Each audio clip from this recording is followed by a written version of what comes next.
And I believe we have with us a veteran war correspondent, Mr. Elijah Magnier. He's, of course, joining us from Brussels.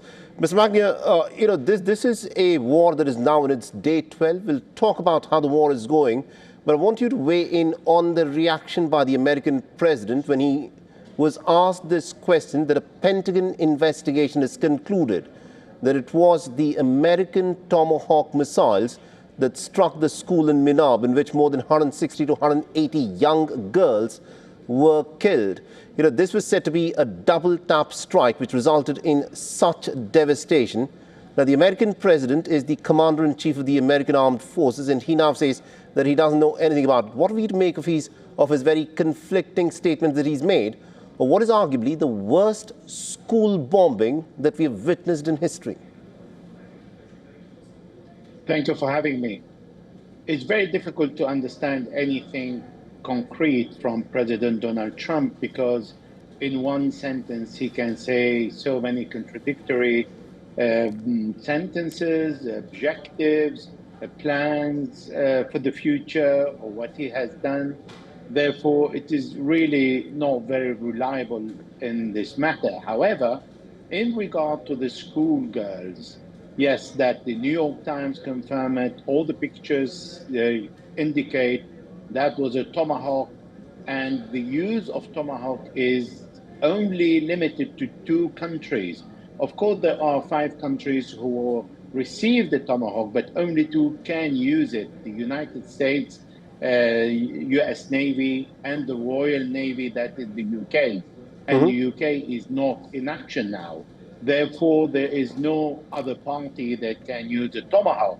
But all the indication and the investigation by media, professional satellite images, the type of the missile used, the moment where several missiles were used, the vicinity of an IRGC headquarters, not far from the schoolgirl, but the Tomahawk should be very precise, indicate the responsibility of the US.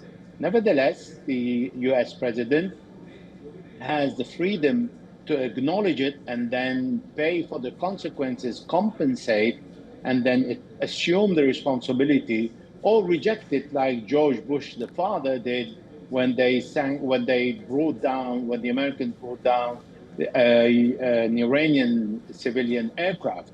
So it is really not something that takes us very far. Right. The Americans continue denying and the proof confirm the responsibility.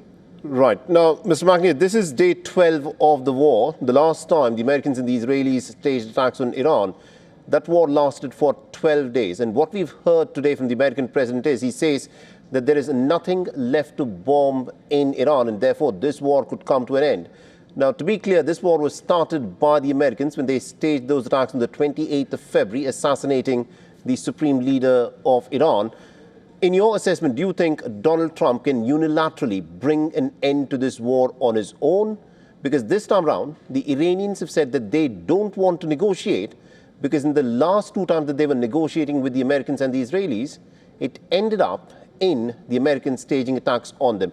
How do you see the situation?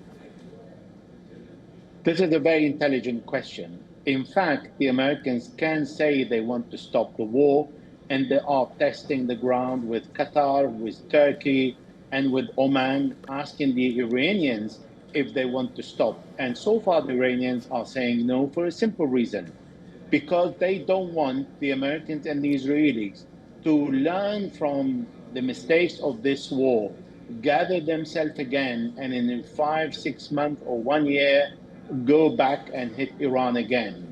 This is, as you rightly said, has been done in June during the negotiations, have been done now again in February during the negotiation. And if there is no specific agreement that is stipulated by international body, regional players, and superpower countries like China, Russia, India, the Iranians will not accept to stop the bombardment and to stop the exchange of missiles, because as Donald Trump is saying, and this is the only thing that we can take right, that confirm and corroborate what the Israelis are saying, in the clip that you published, he said this country will never be able to rebuild itself again. Right. That is exactly what the Israelis said, that we are deepening the destruction.